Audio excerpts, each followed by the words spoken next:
ব্রাহ্মণবাড়িয়ায় মহাকালের কবি আল মাহমুদ স্মরণসভা ২০২৫ অনুষ্ঠিত।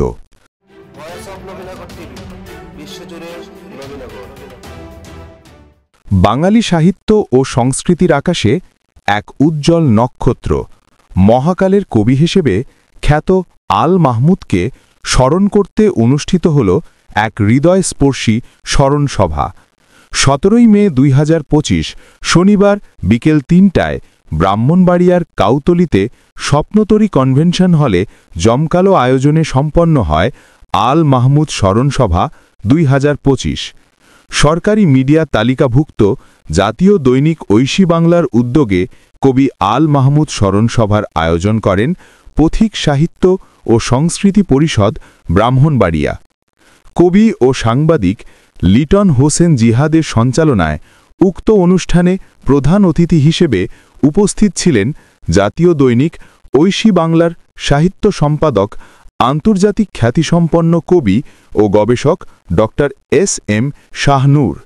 তিনি বলেন, আল মাহমুদের কবিতা শুধু কবিতা নয়, তা সময়ের দলিল, সংগ্রামের ভাষা এবং মানবতার এক অনন্য উৎস।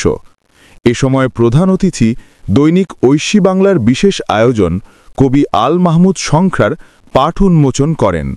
মানবিক কবি সাজ্জাদ হোসেন জামালের সভাপতিত্বে অনুষ্ঠান উদ্বোধন করেন কবি আল মাহমুদ গবেষক কবি মহিবুর রাহিম, যিনি বলেন, আল মাহমুদ ছিলেন বাংলা কবিতার অনন্য সাধক, যার কলমে উঠে এসেছে মাটি, মানুষ আর ইতিহাসের গন্ধ।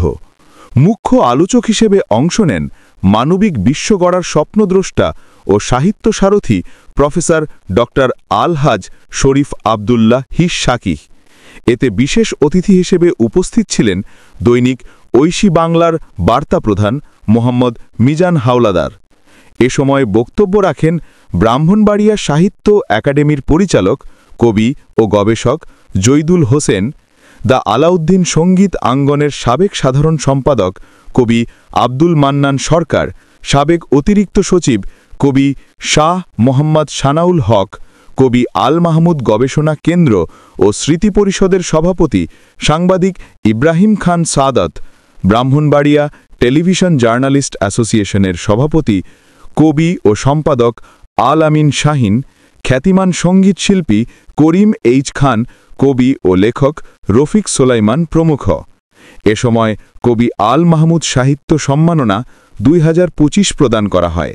সম্মাননা গ্রহণ করেন কবি ও গীতিকার রোকেয়া রহমান কেয়া, কবি ও সম্পাদক কে.এম. সফর আলী, কবি ও ছোড়াকার বি.এস. সাইফুর রহমান এবং কবি ইবনে মুনির হোসেন।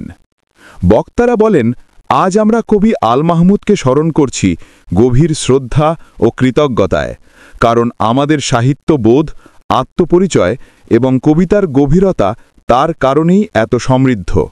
তার সৃষ্টি বেঁচে থাকবে যতদিন বাংলা ভাষা বেঁচে থাকবে, যতদিন একজন কবি কলম হাতে মানুষের পাশে দাঁড়াতে চাইবে।